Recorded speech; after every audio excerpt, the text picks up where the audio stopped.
hello, and welcome to Watch What Crappens, a podcast for all the crap we love to talk about on ye old brovs. I'm Ronnie, and that's Ben over there. Hi, Ben.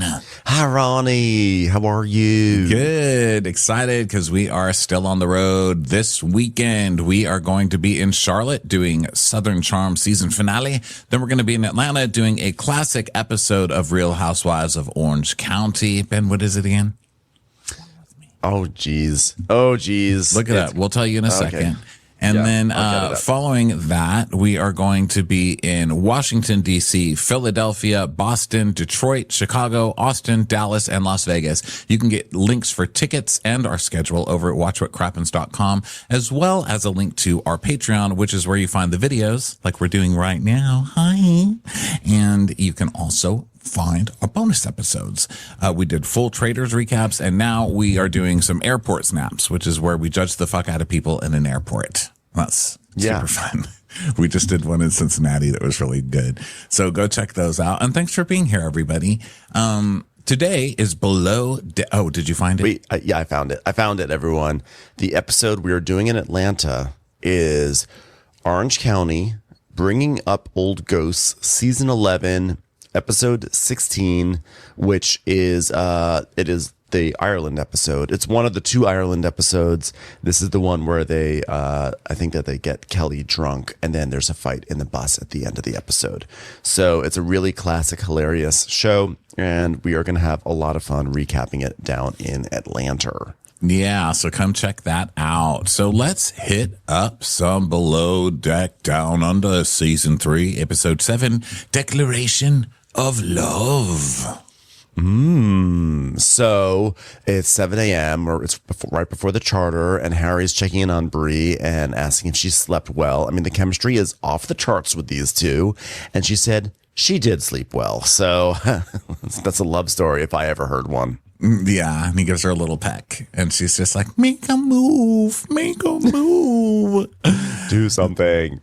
Then we go to Serena and Alicia, who is the new sous chef, and they're very excited for their first day. And then Johnny comes in all creepily. I mean, I know he thinks he's romantic. He doesn't come off as romantic. He really does come off as salty, and I need him to back down a little bit. He's like, hello. It was so nice dancing with you yesterday. And she's like, yeah, it was good fun. Yeah. I hope I didn't make you feel awkward or anything. Do you feel better now that my hand is on your boob? How does that feel? I hope I didn't make you feel awkward or anything when I went in and tried to kiss you after knowing you for 35 minutes. Just say I'm sorry for making it awkward. Not I hope I didn't, because it's like you did make it. You know you made it awkward. You know you made it awkward enough that you are coming down into the galley the next day to have to say this. So I hate when people are like, oh, I hope I didn't make it awkward. It's like, of course you did. And now I have to pretend like you didn't. Well, she doesn't really feel like it was too awkward. She's like, whatever, She's like, okay. I think she actually likes him. Yeah, she seems to like him. And he's like, I know it was too much, especially for your first day. So day 2, impregnation. Meet me on deck. She's like, no, there was nothing wrong. It was quite good fun. It's just that it's my first day on a reality show, and I don't want to totally embarrass myself this quickly. He's like, all right. Just wanted to make sure that the rest of the guys weren't fuckwits, and they are. So full steam ahead. I know, right? He's like, last night I went in for a kiss, and it was a little bit out of character for me. In Greece, we have green gods, Aphrodite, Eros, and they're definitely knocking on my door. From being cold in my heart, the arrow, pretend to get shot in chest with arrow. Oh, Cupid, Dionysus, yogurt. I feel warmer. You'll see, I have heart and love in me now. Even his view of love is so violent. He's like, and then I love by shooting heart. She fall down, she bleed all over ground, and we marry. Jesus, calm down, sir. So Jason is announcing that the jet ski replacement has just arrived. Thankfully, it's wearing a kimono by Captain's Lounge. Please pick that up. It's a beautiful accessory for your jet ski. So Bree and Marina are doing some rooms, and the deck crew's doing jet skis, and now Serena is announcing it's time to do the fridge and freezer, just going through like moldy veg, basically. And so they do that. So then Vion and Lara are catching up, and she's asking how his night was, and he's like, he's basically like, well, I told Zarina I was interested in someone else, and she's like, oh, and Zarina took it okay. She's well, yes, and then she caught me off guard just before my cabin, and she was like, kiss me now, and so we kissed, and but it wasn't me. She was kissing me, and she's like, so you just like, why would you do this? And he keeps on acting all passive. This is such the classic thing. This is like a Carl Radke thing. He's like, no, I didn't kiss her. She kissed me. I just happened to be there. Like, sir, we saw you. You two were both kissing. And if you didn't want to kiss her, you could have walked away. You know exactly how to diffuse that situation. And you're acting like, oh no. And this is not a victim blaming situation, because this is a situation where he is enjoying doing this. This sounds like problematic language, but I'm totally backing it when it comes to Vion, because I think he was totally down for it, but he doesn't want to have any of the responsibility or the accountability that comes along with this. Well, he has none. I think he has no accountability with this, because she pulled him into the thing. She kissed him. Yeah, he kissed her back, but he had just told her he's not into her. So, and he's like, well, she knows well she's standing with me. And Lara's like, don't mess with my girls.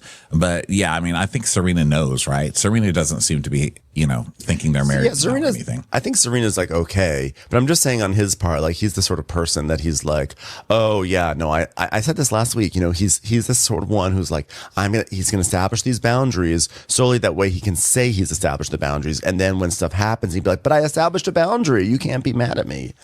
So, but he did establish a boundary, which is unlike, I think a lot of these fuckboys do the thing where they're like, well, I'm not sure, and I'm not sure I want a relationship. And that's their boundary, where they're like, they're kind of trying to have their cake and eat it too, which is our saying for the week. In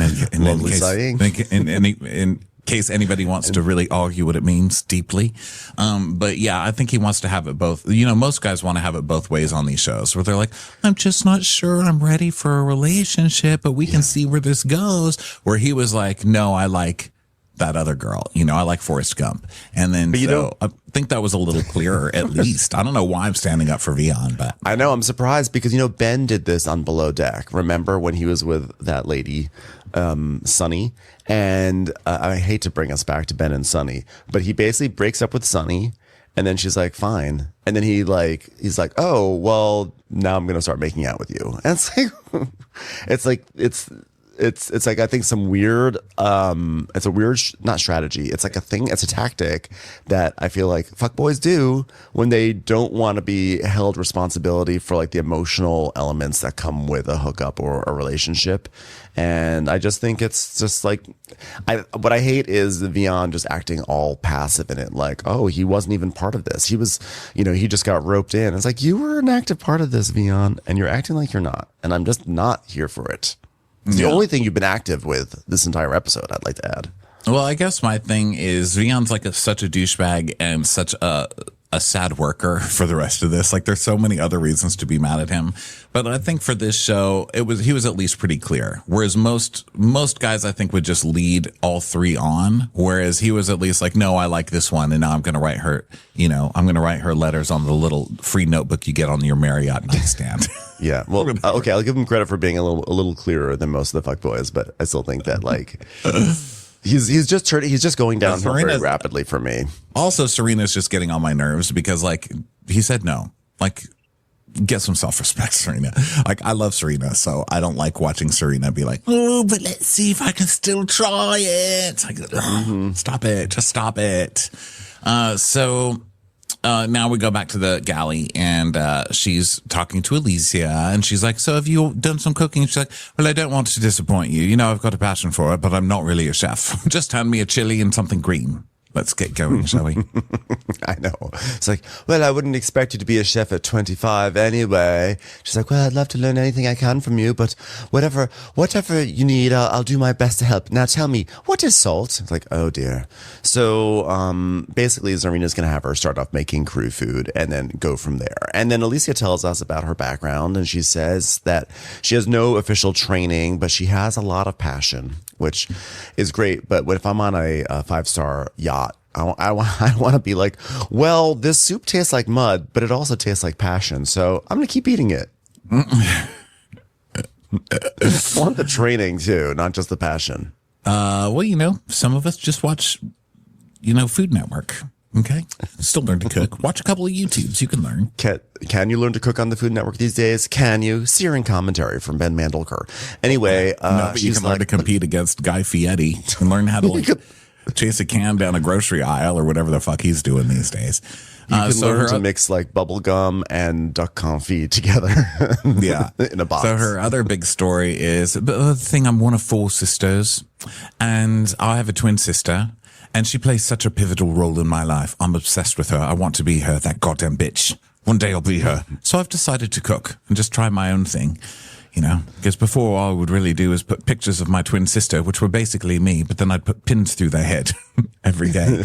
And I started to get a headache. And I said, God damn it, Karma, can you pay attention? We're twins. Nobody could tell us apart unless it came to our report cards or boys that wanted to date us or cars that our parents bought us. Yeah, we were both like so together, and then my identity was bound to her completely, and then she moved on, she got a boyfriend, moved to Australia, did everything she could to get away from me, and I kind of hit a low point, and I started going out more, partying more, doing anything to mask the feeling of being alone, which is my way of saying, I wound up in the gutter, and food saved me! Thank you, I'm a chef.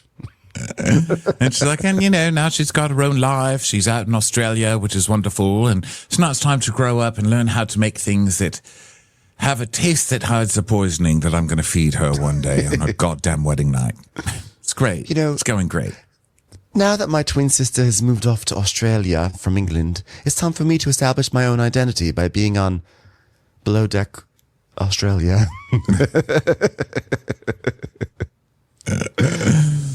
They're like, what's your name? Ashley? I'm sorry, I thought your name was Alicia. No, I'm Ashley. I'm very happy. I have a boyfriend. Please let me embezzle your money. She's just going to do one of those shows where she turns into the twin. Just to fuck up her life. Or there's never was a twin. Ugh, the best. I love twin intrigue. It's so good. Played by Sarah Michelle Gellar. It is always good. Whether it turns out there's a secret twin or whether you've always known about the twin, but like they have a competition. It just always works out well in stories. Yeah. Has there ever been a dull twin? Twin? Oh yeah. There's a lot of dull Real twins. Housewives of New Jersey. Yeah.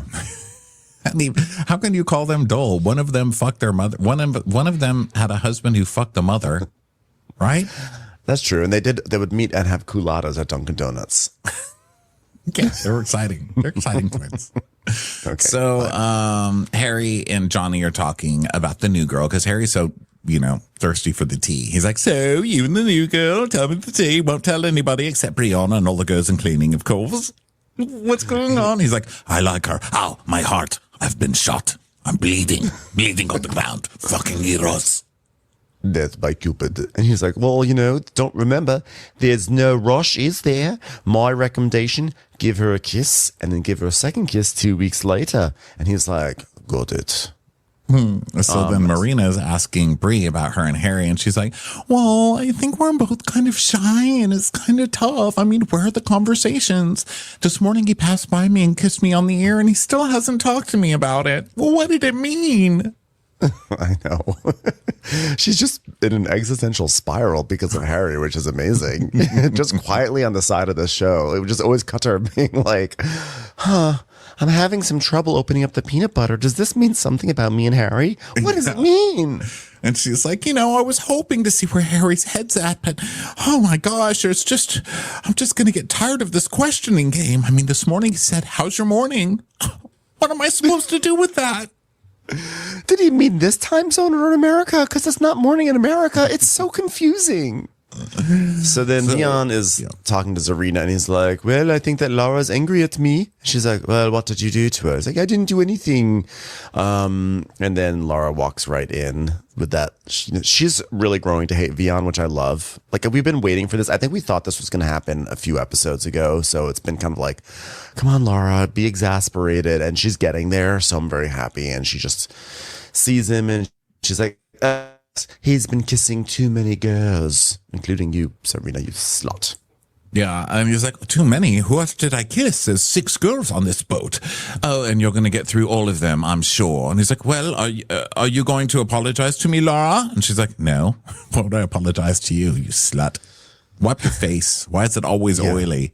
How is your face oily every single time I see you? And that's one of the things I wonder about him because, I'm a big fan of argan oil. That's what I put on my skin. So I have an oily tint to me as well. Not tint, but sheen. I have like an oily sheen to me too. I never think you have an oily sheen. Really? Ever. Well, sometimes I'll show up fresh out of the shower and I'll be a little sheeny, but it's because I love an argan oil, but I don't know what his deal is because have you noticed he's always shiny? Well, it could be that it's like massively hot and humid there, and maybe he just has oily skin. He might be an oily skinned person. He's just so sexual. He's always lubed. He's always ready. He's lubed up. He's ready. So Zarina tells us, at this point, I think Vion and I are just flirty friends and that probably shouldn't drink around each other. And Vion is obviously a shit stirrer, so let's be clear. I would definitely hook up with him, though. A little muscle man. I've been waiting 2 seasons on the show to get some good action. So then Marina finds a singular hair in the middle of the bed under the comforter. I don't know how she did that. But can we talk about how she did it? I don't really understand Marina's process here. I know everybody's like, oh my God, Marina, you're amazing in housekeeping. If I saw this in housekeeping, I would decapitate her. Okay, this is what she did. Whoa. Sorry. It's an extreme day. Okay. I locked myself out of the house. It's been a rough morning. So, here's how she did it. She's at the foot of the bed. She gets on her knees at the foot of the bed. She untucks the comforter and then she puts it over her head and slides up halfway into the bed and then slides her head back out the bed and goes, look, I found a hair. How many hairs do you think are in there now? Exactly. You just left 10 more hairs at the very least 10 hairs. There was way more hair now. Off with the hair or the hair. Well, the hair's already off.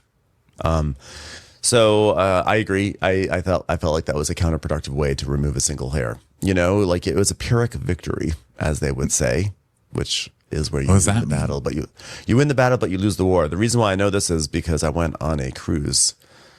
And back in 2018, everyone may remember I was gone for a week. I went on a cruise with my family, and one of the stops was Albania. And I was like, well, I'm going to go to Albania. When am I ever going to go there? And this is, as you may remember, I asked my tour guide if he had heard of Bliona, this is a real deep cut. Because if you know who Bliona is, one of the stars of Euros of Hollywood. Fuck you, I'm famous. A fully underrated Bravo show that only had one season. Bravo had like a series of great one-season wonders back in like around 2015.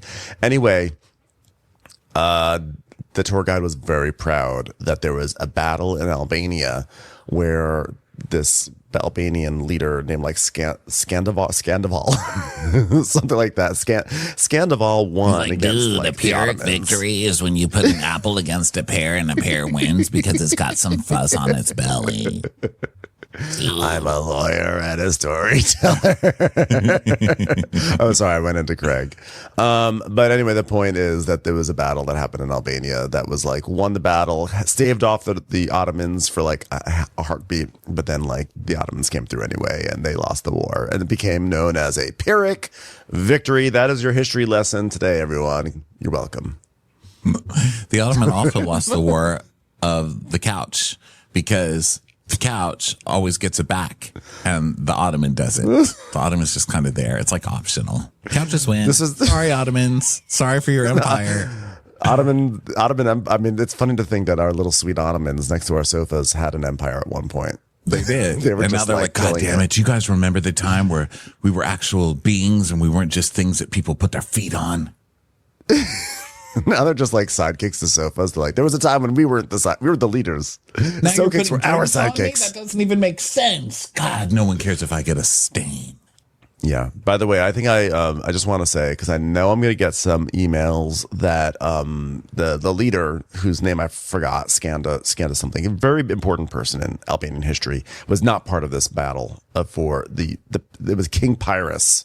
And so that's why it's called a Pyrrhic victory, because it was King Pyrrhus who led that victory. Okay, so it's a great story, everyone. And this all, of course, relates to Below Deck, because this is, of course, a great illustration of the Pyrrhic victory is Marina's hair coming out while she removes a single hair under a comforter. If King Pyrrhus knew that one day this is what he'd be reduced to. The Below Deck recap. Oh, God. It's time for a commercial. It's time for a Crappens commercial. So Serena is talking about making toasties for crew lunch, and Alicia's like, is there a toasty machine? Excuse me, you lazy ass. Apparently there is a toasty machine. What is a toasty machine? A toaster? Is it a toaster? I assume it's a toaster. But the thing is this, you've got a flat top, make it on the flat tops, right?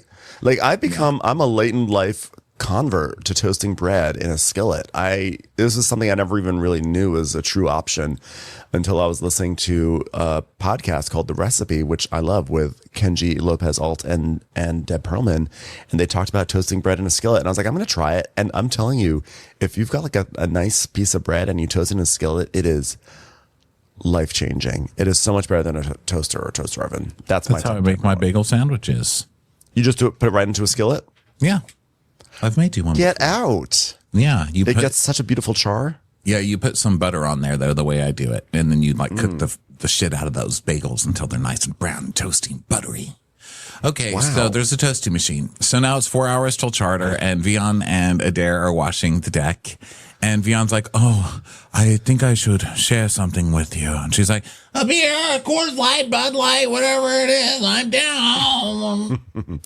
No, yes, well, I don't know if you know what's going on. I really don't know what's going on. What are you trying to say to me? You have to give me a little bit more context. And he's like, well, it's a little bit of a thing going on with Marina and Zarina. Oh, they rhyme. Yeah, I got that. I know about that. Okay, back to work. No.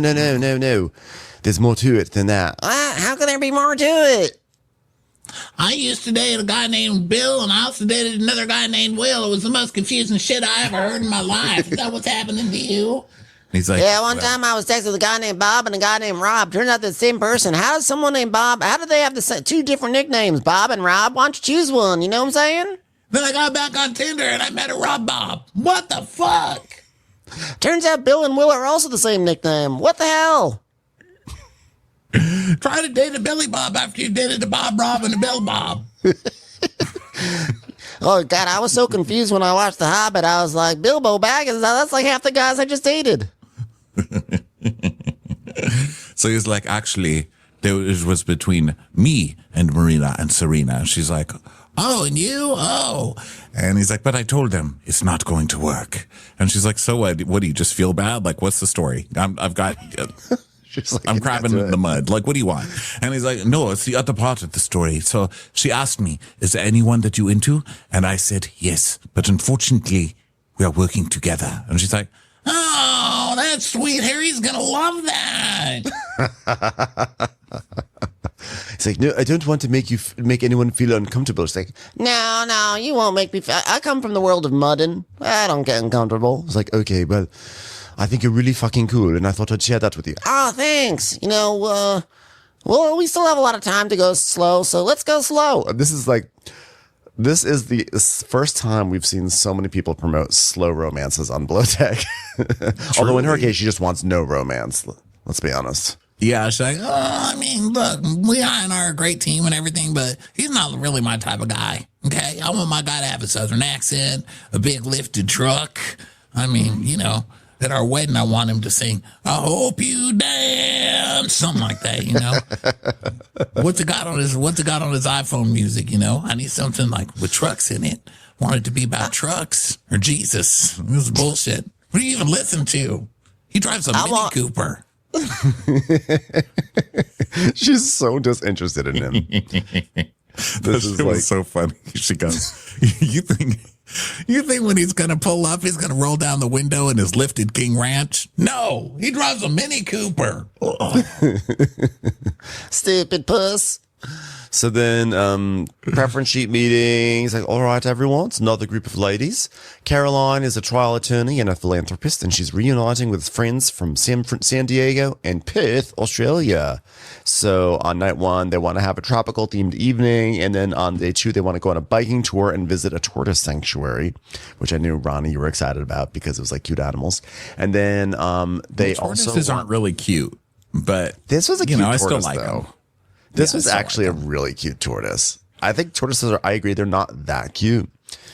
But they're inherently, I think that turtles and tortoises, they have like an inherent cuteness because they got that big old shell. And that big old shell is so cute. It's cute. But the thing is they're so big that they kind of lose the cuteness of like a little turtle. Yeah. Remember when I had that little pig Spanky and I had to take him to that farm? They had a tortoise that was as big as a backyard. I was like, holy crap, it looks like a spaceship. I think the best thing about tortoises is like you go see them when you need to feel young, because like as you get older, especially somewhere like LA, there's like fewer and fewer aging people because, they move. But, you just see young people everywhere. And then it's nice, you can go see a turtle and be like, God, you're 200 years old. Fuck yeah, I'm only 49. Yeah. So suck my dick, turtle. There's a neighborhood turtle around here, tortoise. Although I haven't seen it in forever. Maybe the owner moved away. But, you go walking down the sidewalk and there would be the lady and her tortoise would be down there. And like, it was pretty cute. I'm actually going to say tortoises are cute because you know what? They eat grass like it's an ice cream cone. When they see a blade of grass, they're like, they're so happy. It's like they're like, oh my God, do I get to have grass today? And they just sit there and they chomp on that blade of grass and they're just so delighted. It's adorable. We're going to get to see them in a minute. So they also want to tour with a picnic on the iconic and then they're gonna go on the Tinder, and then they're gonna go to Coconut Grove for a picnic. I mean, this is amazing, guys. And then the picnic can go set up when the guests are away, and then maybe we can send a crew with the bikes so that we're on radio contact. And everything needs to be coordinated because this is a whole day of traveling around, and it's gonna require a lot of coordination. Okay? And Vion's just kind of staring out into space. He's like, "What rhymes with love? Love." I know he's falling in love. So then Jason starts telling us more. He starts telling us about, I guess, this island or location called La Digue, which sounds like he's saying La Digue. And he's like, well, La Digue has the number 1 beach in the world at the moment. And it's beautiful turquoise water and white sand and granite mountains and a tortoise sanctuary. It's a once in a lifetime opportunity. And that's why people travel all around the world to go to the Seychelles, which is why it's a shame that they wound up on our charter boat because you pay a lot of money to have really mediocre service. Oh, well. Unfortunately, the trip to La Digue is being planned by a man who can only think with La Digue. So good luck. Good luck to him. Chic say La Digue. So 3 hours until charter. So Dara is like talking to Johnny. And she's like, is your chest okay? You keep holding it. He's like, I've been shot. And she's like, well, how about this? You ever been to a Waffle House? It's like, no. And she goes, what? You would love a Waffle House. You eat waffles and wait for somebody to fight. It's amazing. He's like, I don't even know what waffle is. Oh, God. So then, so Zarina tastes Alicia's soup, and the seasoning is not really strong, but she's young and she's new and she's green, etc. And then everyone's working, of course, and Harry's like, where's Vion? While everyone is slaving away, Vion is writing Adair a love note, and he reads us, or tells us, he's like, Adair, well, country music is sorry. Country music is playing in the background here. That was not part of his that's not part of his poem, but he's like, clearly those beautiful green eyes and beautiful smile have taken over, and all I'm thinking about is the next time I'm going to see you again.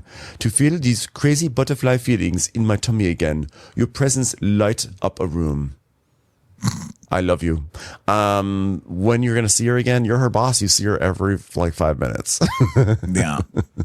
And this definitely goes to show, everybody's saying, like, don't give a man too much attention because they're not interested in that. You have to pretend you don't like him. I mean, in this case, she really doesn't like him, but look how well it works. Like, he's got people who like him all over the place, and he's like, nope, they like me too much. And then the one that doesn't like him, he's like, oh my God, I have to marry her. I can't stop thinking about her.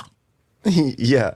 And, this is probably the most unappetizing gesture for Adair. I mean, she said she wants a guy in a truck and to give like someone who's going to give her a beer and go shoot pool or something like that. And then just get this love poem. Disgusting. This is Mini Cooper love 101. Yeah. So now everyone's noticing Vihon's not there and they're doing provisions and stuff. And Lara's lifting all these heavy boxes. And Johnny's like, don't lift. There's so many men here. Why would you lift? And she's like, but where? I do not see one. If you could show me one, that would be nice. Because, Vihon's off writing letters. God knows where all these guys are. So she just does it. And they're talking about air conditioning, and she's like, Vion, could you maybe do this? Because I'm doing these back and forth, so maybe could you carry some stuff? And he's like, but we have to carry it all the way down. So he picks the down slope. So and leads the women, by the way, the stews are going to the provisioner and to the boat with the stuff. And Vion's just standing there in the doorway while everyone else is like bringing stuff down to the galley. But basically, the stews are supposed to be doing the interior part of this. Instead, they're out doing the deckhand part of it. Yes. So he's getting worse every week, this guy. I mean, he's getting worse and worse at his job.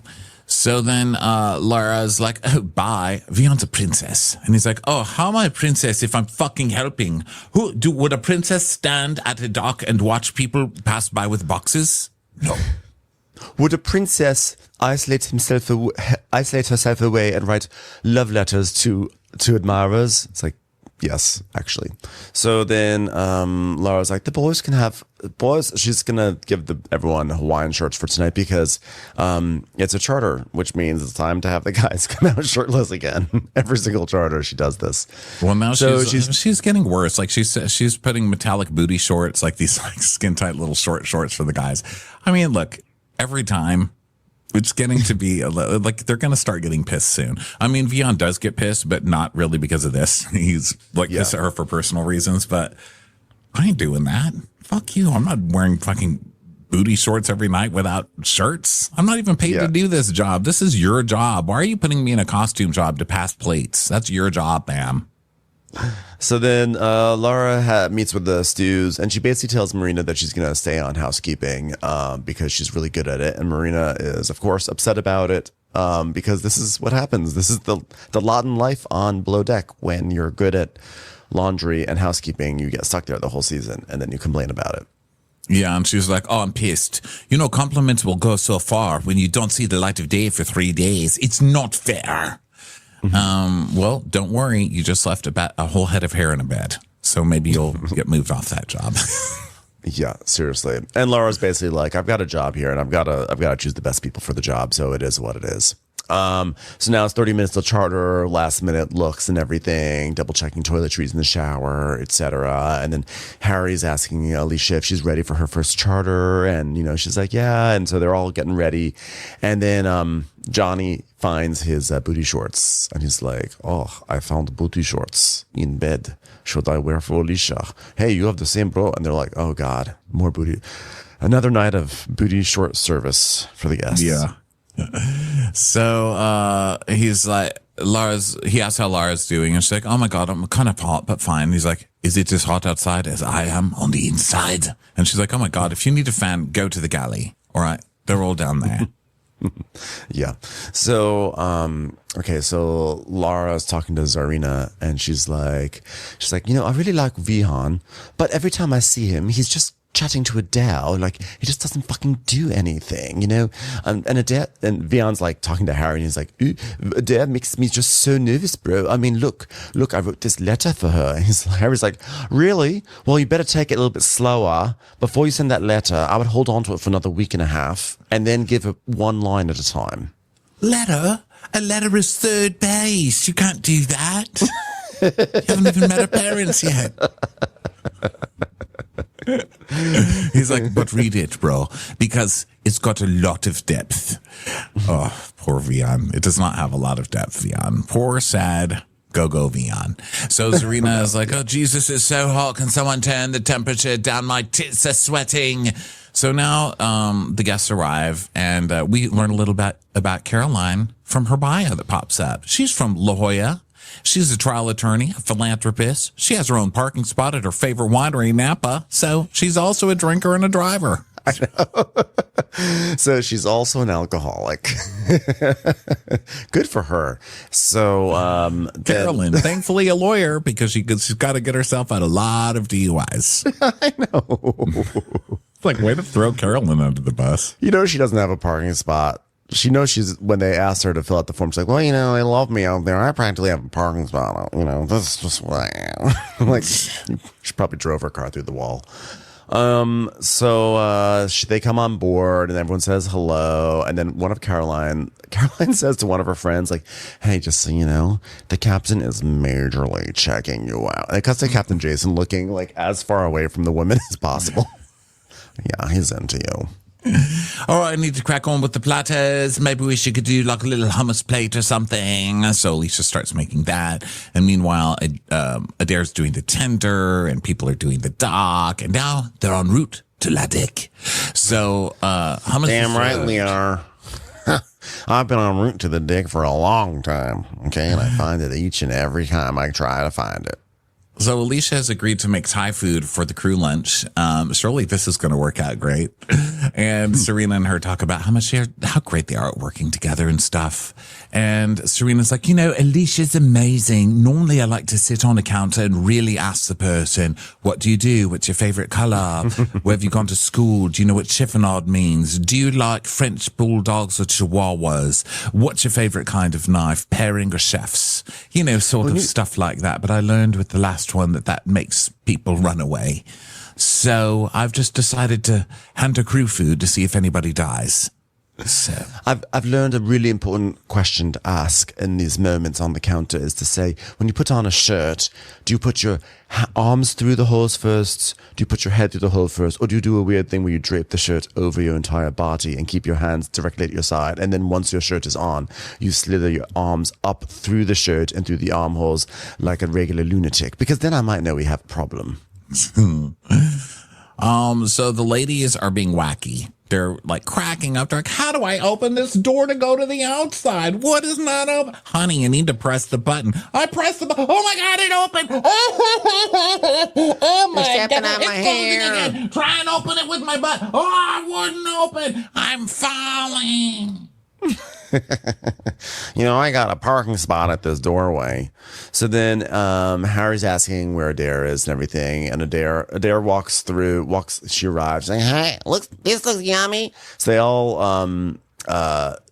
it's just they're talking. I don't know. Nothing really happens. Vion is basically, he's just crushing. And he's like, we've put everything out there now that we can, you two. So Johnny and Adair go down for 2 hours. So they're going to go and have a break.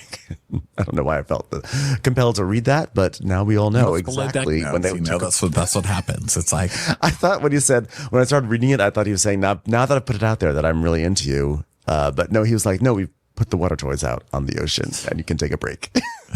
So Lara checks in with Bree. She's like, what's going on with Harry? She's like, I don't know. We went out on a date. I told him my parents owned an ice cream shop and then nothing. It's just like, hi, bye. How was your night? Oh, I mean, what is that? And she goes, oh, so he needs to get into gear then. Yeah, I mean, I think it's fizzling. What if it's fizzling? I think it's fizzling, yeah, but we haven't talked about it. If a fizzle fizzles in a forest, but there's no one around to hear it fizzle, are you even drinking a Diet Coke? I need more communication. All right, well, I'm just going to sit over here and fantasize about going to my cottage in rural England with my dogs because you're annoying the hell out of me. Thank you so much. So basically what's happening to you is what's happened with Harry and every woman since he's ever been born. You're bored. She's like, maybe. So now Vion is talking to Harry about this love letter situation. He's like, would you like me to read it out loud? And Harry's like, yeah, absolutely. But read it very slowly. You don't want to go too fast. He's like, all right. Adair, You speak your mind and there's no filter. And that I love that the most. Never change that, as it is what makes you you. That is what makes you you. I mean, your accent. I love your accent. And Harry's like, oh, American accents. It's like, yeah, makes my heart skip a beat. Well, you are special. And Harry's he likes her accent. I mean, she's got no inside voice. And she's like, yeah, back around here, swing that truck over the load. No one likes that accent. Harry was way too accurate with that. It's so funny. Oh, my God. You've got the most romantic voice I've ever heard in my life. No, I've heard that before. Swing that jet ski back around the corner there, please. Commercials. Here comes one right now. So now they all, speaking of which, water toys, party, fun times. Lara's telling Bree they need to set up this dinner at a certain time. And then Vion's trying to flirt. So he's like, Sue, Adair, was your break good? Yeah, I showered and washed my hair. It was real nice. I was trying to get more mud into it, honestly, but I couldn't do it. Oh, so then Lara's like, well, I didn't really want to get the boys in the underwear, so why don't we put some palm leaves on the front and the back? How about that, Bree? Do that. And she's like, oh my God, they're going to love this. So Lara's like, well, they requested Seychelles Island themed dinner, so, does Silver Hot Pants scream Seychelles? Not really, but the women are going to love it. I get to demean Harry again, so it's worth it. So then Zarina's telling Jason that the boys are going to be in booty pants again. And she's like, oh, and by the way, I don't think I told you, Jason, but I filmed the boys just sitting having a laugh on the job. This is my polite way of tattling on them and saying they're not doing their shit. Because while Harry and Vion were reading that love letter, they were on like a monitor in the galley. And so I forgot that Zarina totally recorded them as she should have for proof when she needs it, when they accuse her of like not pulling her own weight for some reason. So Zarina shows the captain. She's like, oh, forgot to tell you, you've got some videos about the boys sitting around. And he's just like, meh, they love a chat, the old dick. What are you going to do? So he doesn't really care. So then, he probably cares more that they're tattletaling, honestly. So then Lara's like, Vion, can we get someone to set up for dinner? And he's like, no. And she's like, why? He's like, because Harry's down and I need a dare for water toys. And part of our love story. I can't let it get out of my sight. He probably is like, I want to have time alone with Adair so I can flirt with her. She's like, yes, I just feel like it's a bit like the boys are all kind of just like chilling. It's just a bit annoying to see us getting it done as quickly as possible. And then Adair's always just like wandering around like she's got nothing to do. He's like, well, that's crazy. And he's like, no, it's just like, that's just the way things are with you guys. Someone could be doing this, things like that. You could be productive and not standing around reading poetry to each other on the closed circuit television. Yeah, and he was like, but then if we're going to walk off deck and start giving you a hand in the interior, then they're going to start taking the piss out of that. She's like, well, and he says, well, this is very gray for me. This is a very gray area. And she's like, okay, well, I don't even get to send my girls to eat. And he's like, but what else is there for me to do? And she's like, give them a kick up the ass and have them do more. And he's like, okay. He's like doing that kind of stupid blink, but he's starting to simmer. Yeah, and this happens like on every season. Or I guess starting to boil. Simmer's when you calm down, right? So he's starting to boil.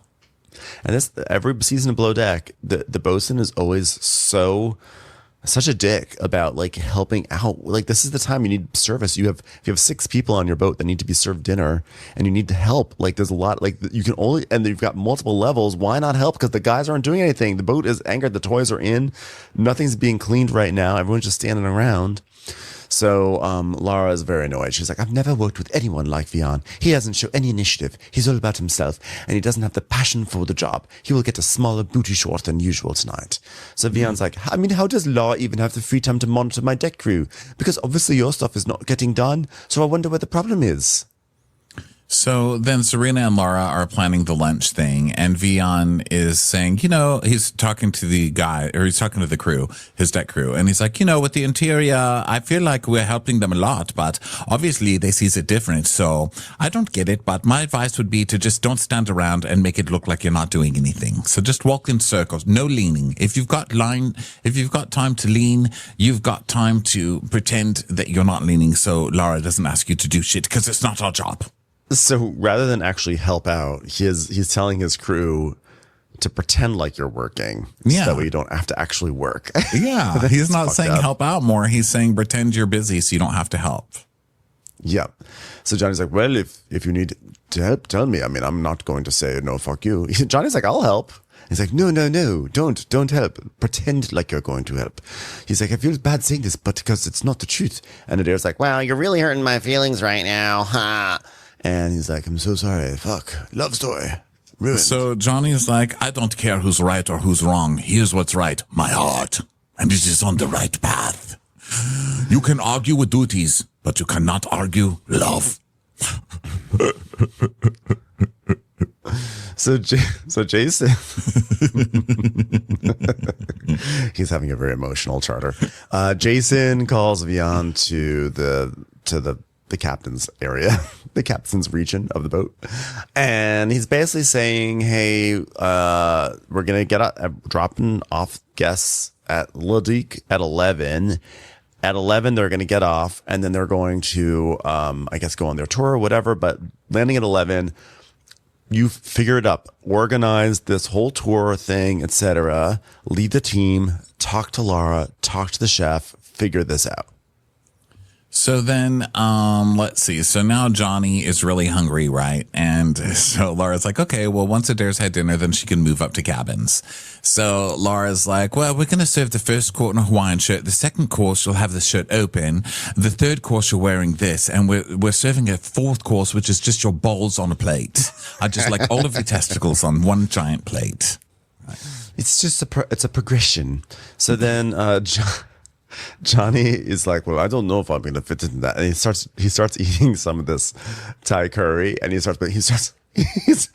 reaction to spice was hilarious, because I feel like normally when people eat spicy things, they're like, oh, whoa, they do that thing that you fan your mouth, which is funny because it's not like that really ever helps anything, because you're not really creating any sort of like wind currents, but it's kind of like a gesture like, guys, my mouth is on fire. But he starts acting like he's having a reaction. He's like, oh, I thought an alien was going to pop out of his chest.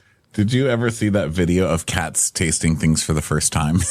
They'll be like, no, I wish hey, we let a cat taste ice cream. And the cat's like,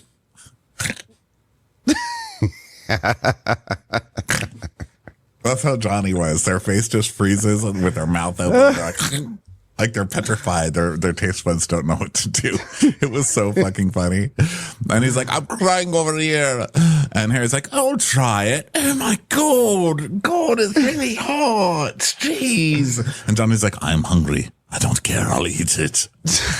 And they're all like these big burly guys, and they're all just like dying with this spicy food. They're like, ah, and Alicia's like, sorry, I love spice.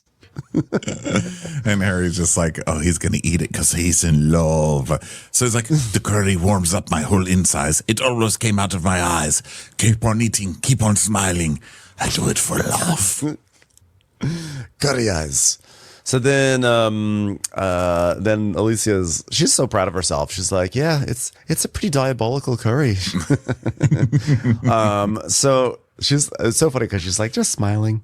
So now it's time for service, time for the food to go up. Zarina's making an enormous snapper. She has this big ass snapper that's salt baked. It was a big fish. I feel like Zarina does a good fish. I feel like whenever she has to do like some nice fillets or whatever, she really kills it, right? Yeah, she does great with fish and soups. Loves a soup. So they've climbed 707 stairs today, we see on the screen. And so Marina's showing Adair how to clean and stuff. And then Lara presents the snapper with mango salad. Bon appetit. And then the guys come out in their shirts. They're buttoned. It's crazy. It's first course.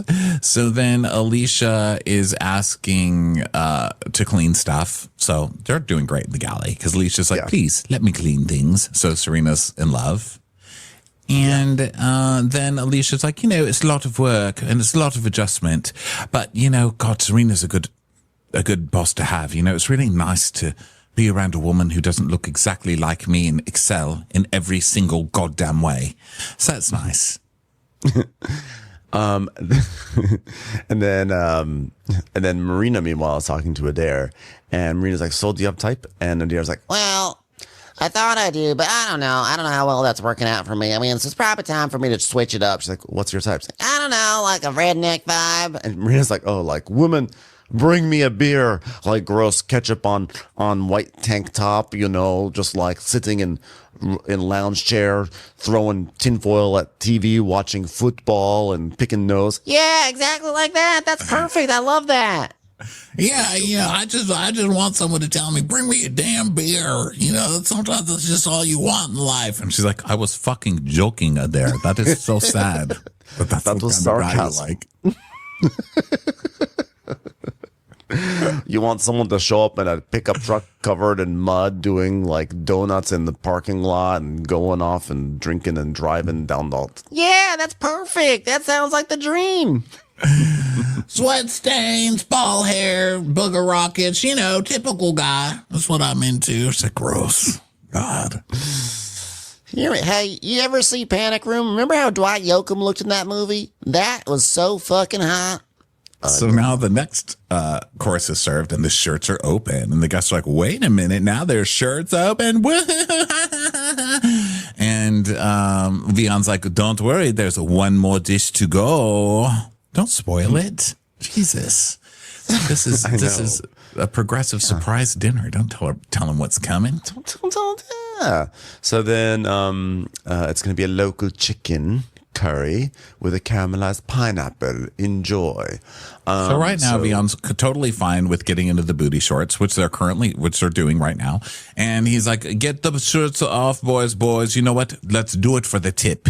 Because when you earn 2,500 euros, you're not going to fucking care about wearing this shit. So just put it on. So he does, and he comes into the kitchen, and Serena's like, whoa, hold on a second. Please, nobody stare at my eyes. Oh, mine. Wow, that's really beauty. So then Adair is meanwhile grossed out. She's like, Oh, I see your inner thigh hair, and I couldn't even imagine eating my cake and turning over and have that silver crotch in my face. No, thank you. So whatever happened to Levi's? So the guys are like taking forever, by the way, to get into the booty shorts. They're taking forever, and they're sitting around a lot. During this entire thing, the stews are going up and down the staircase. Zarina's plating, Alicia's plating. Everyone's like working so hard. And the guys are just sitting there joking around, taking their time. And Lara's like, hello, come on, hurry up, everyone. Just because you're strippers doesn't mean you have to be lazy. It's like, I don't really understand the correlation between those two concepts, but fine. She's like, come on, do this, hurry up. So Lara's basically bossing them around because they're dragging their asses. And she's like, get up there. Yeah, and Vion is not liking that. So he's like, look, I don't like this because my butt cheeks are hanging out. Let's just get it over with. She's like, you just did a strip tease the other day. You rubbed your whole taint on a woman's face. I think you'll be fine. And he's like, well, but I wasn't so naked. I had underwear on. Okay, your underwear were the same size as this. And she's like, I thought you were a world-class stripper. No one said world-class. They said beefcakes. Yeah. It's not world-class. So his whole thing is that the underwear he was wearing fit him better than. So he's like self-conscious, or he's claiming to be self-conscious all of a sudden about. He's like a stripper diva. He's like, well, I can do it when my booty shorts fit me right. And we're like, why is he all of a sudden being so particular about his booty shorts? I mean, look, we all know what it's like to put on a shirt that's like, you're like, oh God, I hate the way I look in this shirt or something like that. So for a moment I was like, oh, I can understand it. But then he says, I'm her equal on this boat and she's bossing me around like I'm one of her minions. It's fucking annoying. Like, this is really pissing me off. I'm like, oh. Yeah. So it's not about the booty shorts. It's because you're fragile. Because listen, I mean, I've never had a job where I haven't been asked to put on like really skin tight booty shorts, and that's it. You know, so I know what it's like. Like you really need to get the right ones. And I think if he had started this by saying, listen, you've had us naked every dinner and it's starting to feel creepy. Like, can we just not be naked anymore? Like if he had started that, I think that everybody has the right to be like, girl, I'm not getting in booty shorts for every single dinner. I think everybody has that right. But the fact that he was all gung-ho and like, let's do it for the tip. And now he's mad that he's getting bossed around and now he's using it like, how dare you treat me like this? It's like, okay, no one's buying it, buddy. Exactly. So they go up, they do it, everyone's amused, etc. But Vion, afterwards, he's upset. He's like, that was not fun. Fuck this. And I was like, well, why did you do it then? He's like, well, what are you going to say? No? He's like, well, you could have said no. He's like, but why could we not be in our Hawaiian board shorts? It's kind of funny because he's like, I hate being bossed around by Lara, but unfortunately I have to listen to everything that she says. Yeah. It's like, well, you can't play the card like we're equals. You can't boss me around. Then why are you saying that you had to listen? You could have just said, no, I'm not going to do it. Yeah, and Harry's like, well, what's the difference between that and Speedos? I really don't get it. And he's like, well, I feel uncomfortable with my butt cheeks all hanging out, you know. The whole thing is going up my butt crack. I mean, it was too far. It was too far. And Harry's like, okay. He's like, he put them on. He looked at himself in the mirror and he was like, yep, I'm going to wear them. And he served them. And so obviously this is about something else. Yes. And to be fair, I think also Harry is lacking empathy in this department because to him, booty shorts is like wearing a full tuxedo because like normally it's a budgie smuggler. So it gets smaller. Oh, that's true. Smaller. Yeah. Skimpier, I should say. He's like, this is the parka of swimwear. I don't really understand. It's the hoop dress of swimming. So, So Zarina's asking him how it went, and he's like, "Oh, I think it went a bit too far. I mean, that's just not usually a piece of clothing." She's like, and Zarina's like, "But like, was it a good fit? They are quite tight." It's like, "I just didn't feel comfortable in them." She's like, "Well, she can't help but arrive. She ordered it off of Seychelles Amazon, and this is just what they had." And I don't think she wrote to them saying like, "Please give me the smallest and tightest booty short." He's like, "But no." And Harry's saying like, "Yeah, but no one's forcing you to do anything. You know, it was peer pressure, yes, but you don't have to. You're your own person." Yeah, and meanwhile, Zarina puts the shorts over her clothes. She's like, "It's not that tight. Do I look as hot to you now as you look to me in these things? Come on." He's like, "Oh God." So Harry's just like, "I don't think it was her intention to hurt you." And he's like, "I need to leave." Like he's getting mad that no one will be on his side because he's trying to do this like, I'm a victim of harassment. And they're like, "Okay, sir." And no one's on his side. And the reason why no one's on his side is partially because he's a lazy worker. So if he had been like a really good worker, he would have built up a lot of like social capital on this boat. But he's not a good worker, so his laziness chews into all of his social capital, and he doesn't realize that. So now, in this moment where he wants to spend some social capital to get people on his side about the booty shorts issue, everyone's like, "No, you were lazy." So.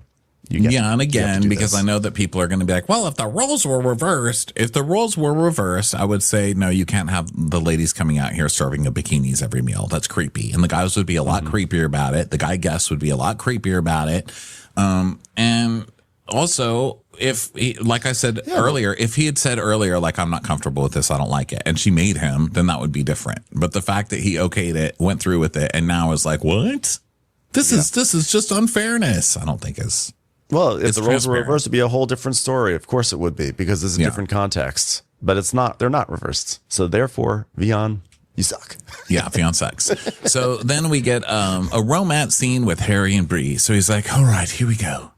Bree, how was your day? How was it?" She's like, "Good." He's like, "First day of charter?" She goes, "Yeah, they're nice." And he's like, "Is that so?" "Yeah, really nice." "All right, bye." She's like, "Oh my God, what does it mean?" Why is Harry walking so slowly out of the room? "Just try and take it a little slower. That's all. Don't mind me. One step at a time." So now Vion wants to slip the letter to Adair, but he doesn't want to put it on the bed because then Marina will see it and then she'll pick it up.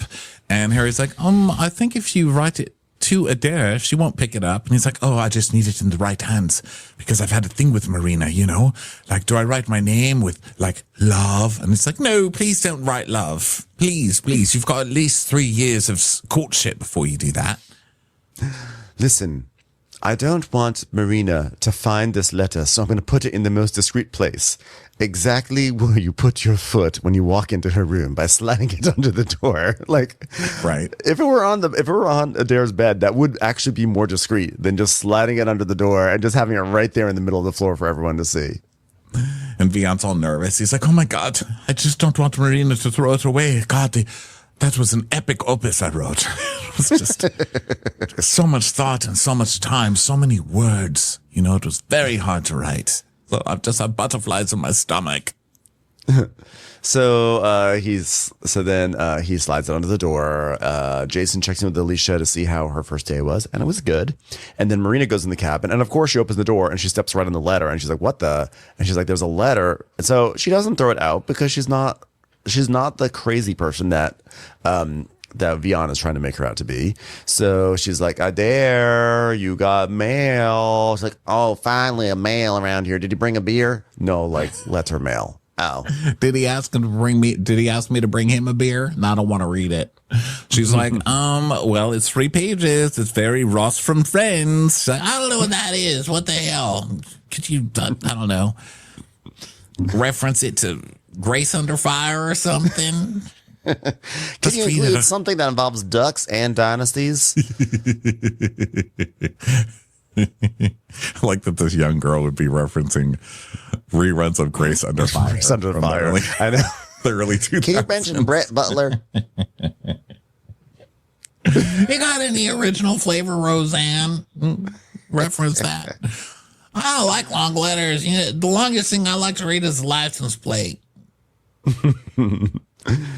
So meanwhile, Bree is checking with Lara. Bree and Lara are looking at the fish in Captain Jason's room, and they're looking at and Lara's telling them Bree what the names are, and she's like, "Yes, and this one right here, this relaxed one, his name is Vion, because he's just floating around, not doing much, and wearing booty shorts." Oh, I've never seen booty shorts on a fish before. Yeah, it was hard to find, but you know, Amazon really has everything. Now Adair reads her letter, and it is so fucking funny because he reads it. They put him in like a little bubble of him reading the whole letter. You know, he's like, Adair, I know we are working together and spending a lot of time together, and I want to keep it professional at all times, but I won't lie in saying I don't have no feelings for you. It's like, oh my God, don't write. A lot of double what negatives I mean? there.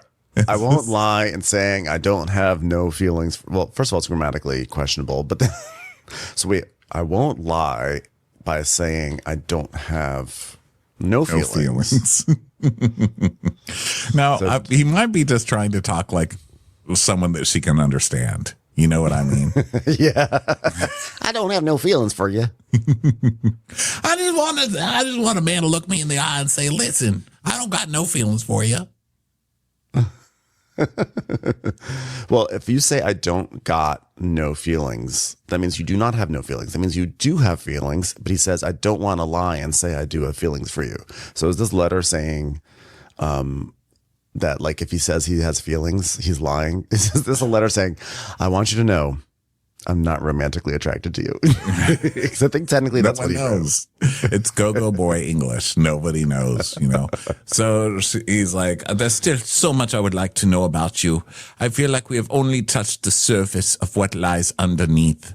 I hope I get the opportunity to not explore those No feelings. unshallows that are maybe depths, but not too shallows with you. I hope I get to explore those depths, specifically the ones in your vagina with my penis. She's like, ow. And so But they're just kind of like- looking at it like, Jesus Christ, this is longer than the Bible. And Marina's like, girl, you better spill the tea. She's like, well, I think it says something like your energy is bright in a room and something like that. I mean, I guess that's what he said. she's like, It's sweet. she's just hearing herself. Beta. So Harry's talking to Lara, and he's like, so, by the way, I'm sitting on your bench. How do you feel? And she's like, good. He's like, so, what's the lowdown? What's the gossip? Should I do something else for Bree? You know, I don't want to go too fast, you know? So I was kind of thinking of maybe walking up to her smiling and then walking away. I don't know. She goes, well, listen, what are you doing right now to make her interested? Are you doing anything? Do you even flirt with her? It's a flirt. That's like second base. That's right before third base, which as we know was touching her shoulder. So I mean, it's basically like going onto the dark web. Not that I've ever done it, but I mean, I've done things like this. Don't tell anybody. I don't want anyone to find out. But I've done things like say, "How's your morning?"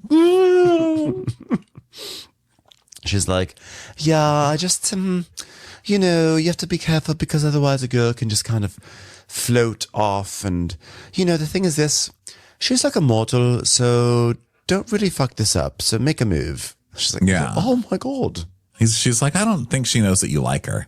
So he's like, "I'm so shocked right now. I can't believe what Lara's saying. I mean, last charter season I moved too quickly with Margot, and now I'm being told to move too slowly." Well, the difference is you were moving quickly with someone who didn't really like you.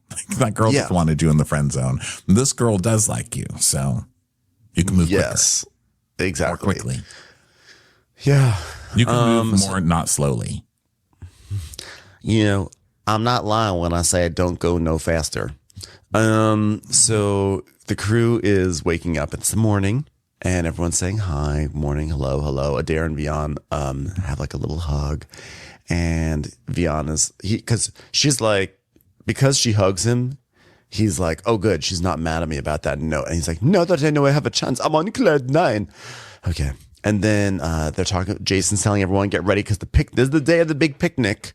They're going to leave at 11. There's a lot of organization that needs to be done. And surely Vion has been focused on that since he learned about the plan. Yeah, so now it's Lara, Serena, and Vion. And they're like, "Okay, well, what's the plans for the thing?" And he's like, "I mean, you see it there. They're going on a bike ride." And they're like, "So do you have a plan?" He's like, "Yeah. People will be with them on bikes, probably Marina and Adair." And she's like, "But I'm going to do the picnic." And he's like, "Okay, so Adair riding then, and Johnny on the beach, and then Chef, you, me. I mean, who cares? Beach, bike, duh. There's radios. People can just communicate." And she's like, Adair's like, "But will the radio work?" And he's like, "Yeah, probably." All right, so I just need you to tell me what time I should be there to cook the lunch for everyone. He's like, well, you could be there, I don't know, like 12, 4 p.m., 7 p.m., 1 p.m. Tomorrow, like, yesterday. I don't know. Let's just say 12 of someday. Yeah. And she's like, "Okay." And so Lara's like, "I mean, what's going on in his head? This is a once in a lifetime opportunity for the guests. I mean, what are they going to do? You need to make sure that the sandwiches are fresh when they get back from the tortoises." So then meanwhile, Harry's like, "Okay, I'm going to step up my game." So he texts Bree and he says, "I wish we had more time to talk while on charter. Your kisses and hugs are the best part of my day. Wish we could have a proper snuggle together." And she's like, "Oh, this made my day." Does he like me though? I'm really still so confused. So she writes back saying, "This made my day. And I always look forward to your hugs and kisses." And I love that. She's really happy because he finally decided to flirt with her. So now it's the picnic time. So Lara's sending some people to she's telling Serena to set up with Johnny, and she'll go with the guests and do the bike ride with Adair and them. And so Jason's radioing it's getting swelly. So they're going to have to go in a taxi.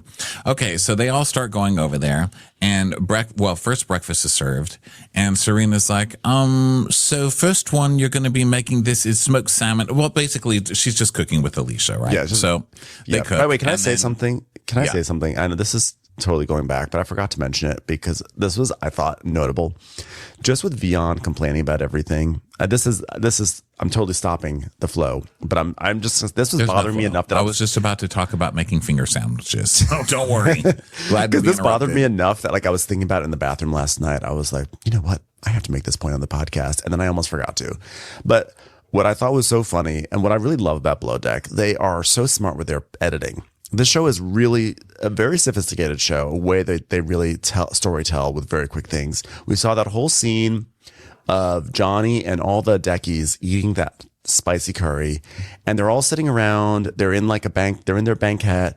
They're like losing their minds because it's so spicy. They're coughing, they're sneezing, but they're all just sitting there. They're doing their thing. And there was this really quick shot in the middle of the service, that Brie and Lara, did you see this? They both had like mugs of the curry, and they had to like sneak a few spoonfuls off to the side, and they were like, oh, thank God. And they just were eating it, and then they went back to work. And I love that, because this told the story of how these guys on the deck have all this time to laze around, and they're like, oh my God, so spicy. And meanwhile, these girls are like, whatever, fuck the spice. And they just pile in, go right into it. And I just have to say, I love that. I love that little scene, because it told so much between the two departments. And I know it has nothing to do with what's going on with the story right now, but it does speak to the larger story about why Vion is Vion acting so insolent that he can't let other people help out. And he's like, oh, but why do we always have to help out when meanwhile your people are down there in the crew mess, it's just sitting around they have the luxury to be coughing over their hot curry. So anyway, yeah, you got to sit there and marinate in your assholes being turned into rings of fire. So exactly. So anyway, now it's time to load up the tender and get stuff across. So they're packing, and Vion's like, oh my God, you guys are so on top of it. I don't even have to give you direction. So I'm not going to. I'm tired. Jeez. Yeah. So then one of the guests is like, he literally backs out of this picnic. Yeah. This guy's the worst. So now one of the guests is like, wish you were coming, Captain. He's like, someone's got to look after the ship, don't they? I'm working on some kimono designs. I'm thinking this time they'll open in the front and have like a silk belt or something like that. You guys go ahead. I might not be at the Tortoise Sanctuary physically, but I will be there fashionably. Ladies and gentlemen, please welcome my new line of tortoise kimonos, debuting today on David. So now Harry has to help with rooms, and then the water taxi is loaded up, and so everybody heads over there. So Vion decides that he has time because he's backed out of doing anything. So he's going to make a romantic thing for Adair. Well, he's not going to make it. He's going to make somebody else make it. So he's like, You know what goes like cheese plates. So I'm going to make a cheese platter for Adair. And Harry's like, okay. And he goes, and then I'm going to give her a hug, and I'm going to whisper in her ear, would you like to go on a date with me? I don't care if you're farting due to the dairy. I would love you anyway. And Harry's like, wait. Yeah, you have to do that right in her ear. Like, do you want to go on a date with me? I wouldn't do that. It's very close. Earwork is like year 4. That's very close to your lips touching, and that's not even home base. That's Grand Slam, the kissing. He's like, yes, but that's what I want to do. And he's like, you want to kiss her after you whisper? Are you even allowed to do that? Is that legal? He's like, yes. Okay, I'm gonna shower. So this guy has backed out of the picnic, and now he's spending his time hatching a cheese plate romance. Also, while in the meantime, the people who have arrived on the coast, Johnny and Bree, they weren't even told what the landscape was going to be. I think they thought it was a beach picnic, so they are barefoot. They don't even have shoes, so they're having to walk through streets and all sorts of surfaces with prickly and scary things, that's like hurting their souls. And it's also hot cement. It's so. But why wouldn't they have shoes? So weren't they going on a bike ride? Who rides bikes barefoot? Well, they didn't have shoes because they thought they were setting up a beach picnic, but it wasn't. Oh, I'm sorry. You're talking about the beach part. Yeah. Yeah. I don't know if we were there yet or not, but either way, I was like so mad that they were not told where this picnic was supposed to be.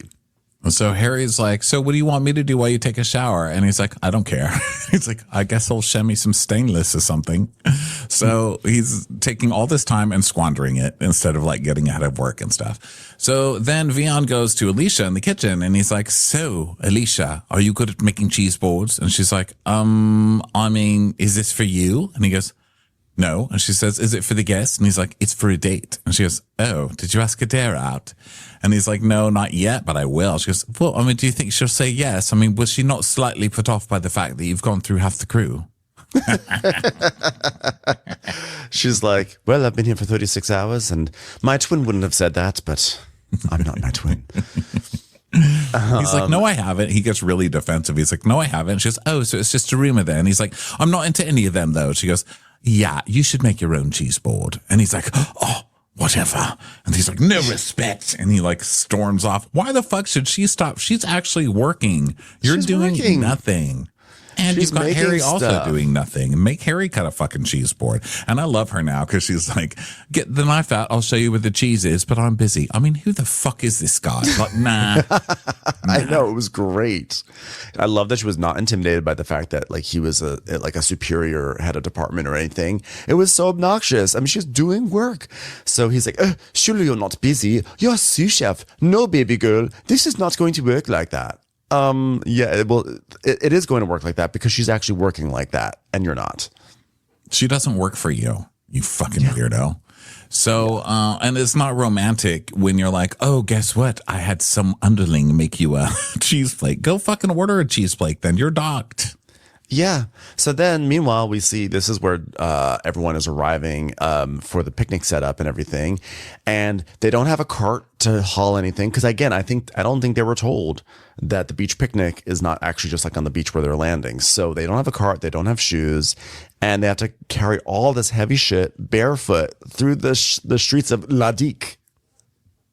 Yeah, it's terrible. So I don't know whose fault this is because don't they pick the beach picnic? Wouldn't that be kind of an interior thing? Is that a deck thing to pick? I think it's usually I think it's the deckhands because haven't we seen before in other shows where like the bosun goes scouting the beaches and stuff? Maybe because it was a water. Here's where there could be some grace because there was a water taxi that went to water. Yes, I know I'm from New York, but because there was a water taxi, maybe it dropped them off in a different place than where they would have dropped off with the tender. So maybe that was it. Oh, but right. they're still. I don't know. I still think the beach. I still think that like Vion was like there wasn't a moment where Vion said, okay, they're taking a water taxi. Where are they going to land? Like there was no thought of like anything. He's just like, okay, they're going off and they're going to figure it out. Yeah. While he's arguing about cheese plates that he doesn't want to make. So they start setting up and now Vion's still going off. He's to himself, but he's like, you stupid fucking person. Which I was proud of him for at least not saying bitch because I was prepared. And he's like, I'm fucking pissed. I'm pissed off about this. Oh, well, you're not pissed enough to pick up a knife and start cutting some cheese. And let me tell you something else. I don't think any girl wants just a cheese plate to herself. It's weird. And it's far. I think it's it's weird because the cheese plate kind of feels like the date. Like if you're gonna romance someone and you're gonna sit down with a cheese plate, that is the date. So then why are you asking for the date with the cheese plate? Yeah, who's like, here's a cheese plate. Now hug me and let me whisper in your ear. I'm in love with you. Yeah, and again, it's such a misread of who Adair is. I don't think she wants a cheese plate. I think she wants like ribs, and I'm not even saying that as like she's so cornhole, and she wants to like watch some NASCAR shit and like go get wings. Okay. Yeah, she wants something a little messy, and God bless, she deserves it. Yeah. So, I mean, it sounds like she's going to be like, I'm sorry, what is this? Cheese? It's not flat and it's not shiny and yellow, so I'm not really sure. Where's the breading? So, anyway, Lara meanwhile is with the guests and they're doing this bike ride to the tortoise sanctuary, and it's taking a long time. It's a long bike ride. There's traffic. Caroline almost drunkenly drives into a truck. I got a parking spot on that truck. But they arrive at the tortoise sanctuary and we meet the tortoise, and they ask if the tortoise has a name, and the tortoise is named David, which I thought, why do they name this tortoise David? That is hilarious. I love when I think I've said this before. I am so amused when people give animals very kind of like plain American names. David. Yeah. Like formal too. This is David. He's tortoise. So cute. So they pet the tortoise and stuff. He's 114. So everybody loves him. They give David the treatment as if he were the primary charter guest. Did you know? They put the whole thing up on the screen. They're like, David, 114 years old, enjoys pets from younger women, loves green vegetables. Kale gives him gas. It's like his preference sheet. So now the bike ride is taking forever. And so Lara is trying to radio Serena, but of course the radios don't work, even after Vion assured them that of course they're going to work. So she's stuck on the beach trying to make the food and get it ready. And now there's flies all over everything because she's ready for them to arrive and they're not arriving. And nobody's getting radios and everything's melting and it's becoming a disaster. And now it's 12:23, 71 minutes since arriving to the beach. And she's like, well, I was excited when I was setting up, but now I'm getting a little bit worried. You know, it's not your food, flies. All right. I think this is one of the most unorganized beach picnics I've ever been a part of. Like, Vion, what is this? And yeah, so it's a disaster because she put everything out way too early and now everything's melting and the flies are attacking it. And who knows when anyone's going to be there because everything's delayed and no one can communicate. And it's all Vion's fault while he's on the boat making cheese platters. And I can't wait for next week when the two women just tear Vion apart on the boat. Because I hope they do. This fucking guy. That's what they show in the previews. They show Zarina and Lara basically confronting him Vion and basically telling him he's like totally inept, and I'm here for it. Love it. Well, that's good. Well, that brings us to the end of Below Deck Down Under, everybody. Thanks so much for being with us. Grab tickets for the live tour. We'll see you this week in Charlotte and Atlanta, and then the following weeks a ton of other places. So go to watchwhatcrappens.com for ticket links. And thanks for everybody who's watching this on Patreon right now. We love you guys. We'll talk to you later. Bye. Watch What Crappens would like to thank its premium sponsors. Ain't no thing like Allison King. Our way is the Amber way. It's the Foster and the Furious. It's Amanda Foster. It's Always Automatic with Ashley Auto. Ashley Savoni, she don't take no baloney. Put your hands together for Carly Clapp. Catherine DiBernardo has our hardo. Get on the right foot with Chrissy Offutt. Dana C. Dana Do. She's not just a Sheila, she's a Daniela. Etchels. We never miss her call. It's Diane Call. Aaron McNicholas, she don't miss no trickolas. Jamie, she has no last namey. You'll never hide from Heidi Eleanor Jones. I go, you go, we all go for Hugo. Hava Nagila Weber. We could all learn from Jennifer Kearns. She's our kind of mess. It's Jennifer Messer. Sipped some scotch with Jessica Trotch. Knock, knock, knocking on Katie Manock's door. She's our favorite streamer, Caroline Peacock. Kristen the Piston Anderson. Get a bee in your bonnet with Lacey B. Bringing the funk, it's Leslie Plunkett. She gets an A from us. It's Lindsay D. Let's give a kisserino to Lisa Lino. Fresh as a daisy, it's Maisie McHenry. We love her on the rocks. It's Melissa Cox. Megan Berg. You can't have a burger without the Berg. This is Livin' with Michelle Vivian. I love ya, Olivia Williamson. Tastier than Flanderson, it's Rachel Manderson. She sure is swell. It's Raquel. Yes, we canna, it's Savannah. Cast a spell with Shannon Spellman. Let's share with Sharon Eldridge. The Bay Area Betches. And our super premium sponsors. She's VVIP, it's Amanda V. Can't lose when you're with Amy Baldwin. Somebody get us 10 cc's of Betsy MD. She's got a leg up, it's Beth Ani. We're taking the gold with Brenda Silva. Let's get real with Caitlin O'Neill. Don't get salty with Christine Pepper. Can't have a meal without the Emily Sides. Who, what, why, where, and Gwen Pentland. It's our queen. It's Queen Laifah. Nobody holds a candle to Jamie Kendall. Know your worth with Jason Kurth. We got our wish, it's Jen Plish. She's not harsh, she's Jill Hirsch. She's a little bit loony. Junie. My favorite Murdo, Karen McMurdo. She gets an A, it's Kelly B. We love him madly, it's Kyle Pod Shadley. We're ride or die for Lisa Ryder Barron. She's a whiz, it's Liz Sarthy. Always killing it, it's Lola Alkalani. The incredible edible Matthews sisters. She eases our woes, it's Melissa St. Rose. Give him hell, Miss Noel. She's the queen bee, it's Sarah Lemke. Shannon, out of a cannon, Anthony. Let's take off with Tamla Plain. She ain't no shrinking Violet Kuchar. We love you guys.